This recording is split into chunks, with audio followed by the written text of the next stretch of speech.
Hello aspirants, स्वागत है आप सबका Murari Lal GS research centre पे। जैसा कि आप इस क्वेश्चन से देख सकते हैं कि ये जो क्वेश्चन यहाँ पे पूछा गया है ये SSC CHSL previous year question से लिया गया सवाल है। तो आज इस सवाल का आंसर करेंगे, लेकिन इस सवाल का आंसर करने से पहले हम लोग इसके कोर ग्रामेटिकल नॉलेज को भी थोड़ा रिवाइज कर लेंगे थ्रू एग्जाम्पल्स। तो सबसे पहले इंस्ट्रक्शन को पढ़ते हुए क्वेश्चन को देख लेते हैं। Select the option that expresses the given sentence in active voice. The question is given in passive form. इससे आपको ट्रांसफॉर्म करना है एक्टिव वॉइस फॉर्म में, ठीक है। लेकिन इसका आंसर करने से पहले हम एग्जाम्पल्स के थ्रू समझेंगे कि कैसे passive voice to active voice पे ट्रांसफॉर्म की जाती है सेंटेंसेस को। तो चलिए एक एग्जाम्पल लेते हैं। एक्टिव टू पैसिव, क्लियर, पहले ये क्लियर होना ज़रूरी है। दे फॉलो द रूल्स, ठीक है।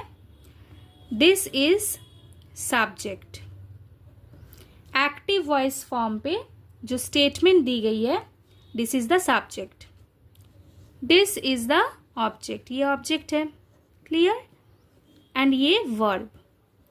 अब इसका टेंस क्या है? इसका टेंस है सिंपल प्रेजेंट टेंस, ठीक है। Only verb, no am is are before it, no has and have before it, no ED ING form after it, clear. Only verb. अब इसका पैसिव फॉर्म देख लेते हैं। द रूल्स, यहाँ पे जो एक्टिव वॉइस फॉर्म पे जो ऑब्जेक्ट है यही बनेगी पैसिव वॉइस में subject.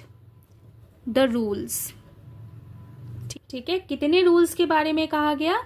More than one. Subject बता रही है मोर देन वन रूल्स, सो यहाँ पे क्या होना है? Are, clear.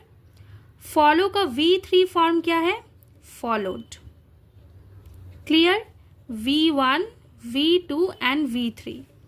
follow, followed and followed, clear, absolutely.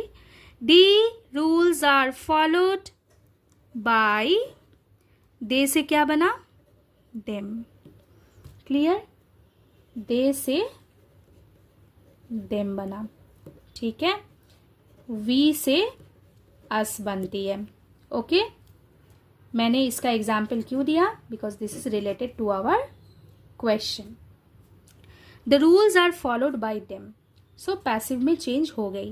क्या अगर पैसिव में सवाल दिया गया, द रूल्स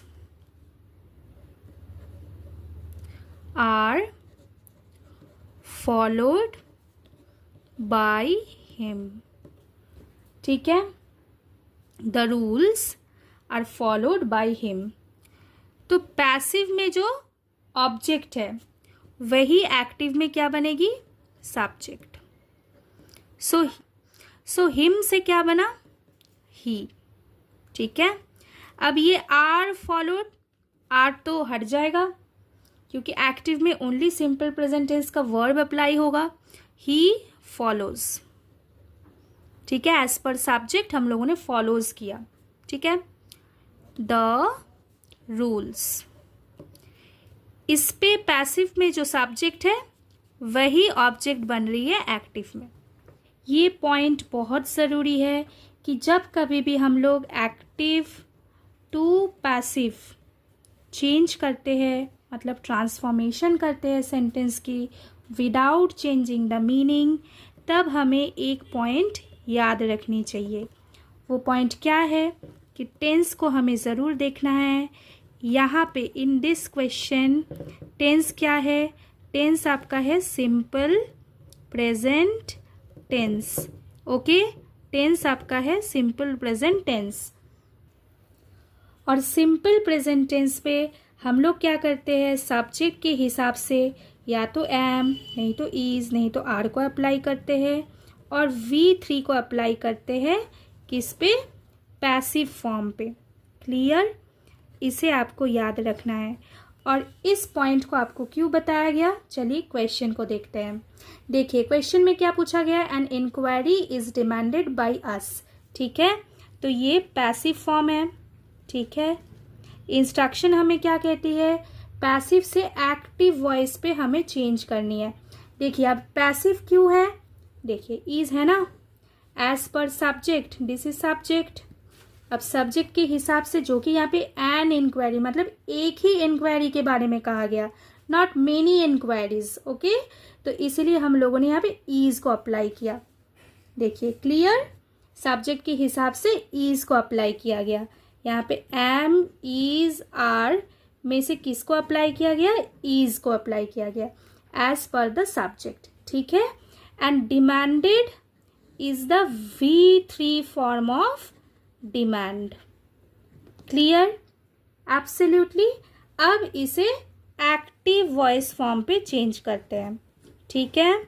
देखिए यहाँ पे अस है, सो अस चेंज होके क्या होना चाहिए, वी, क्लियर। अब सिंपल प्रेजेंट फॉर्म पे हम लोग इसे चेंज करेंगे, सो डिमांडेड का V1 फॉर्म क्या है, डिमांड, सो डिमांडेड का V1 फॉर्म है डिमांड, सो वी डिमांड। अब क्या डिमांड कर रहे हैं हम लोग, देखिए पैसिव का जो सब्जेक्ट है एक्टिव में वो ऑब्जेक्ट बनेगी, so an inquiry is the object of active voice, clear. So अपना आंसर क्या बनना चाहिए, we demand an inquiry, clear. So this is the correct answer. I hope ये वीडियो अच्छी लगी हो तो लाइक करें, शेयर करें, चैनल पे नए हैं तो Murari Lal GS research centre को सब्सक्राइब करें एंड बेल आइकन को हिट करना बिल्कुल भी ना भूलें। See you in the next video, thank you.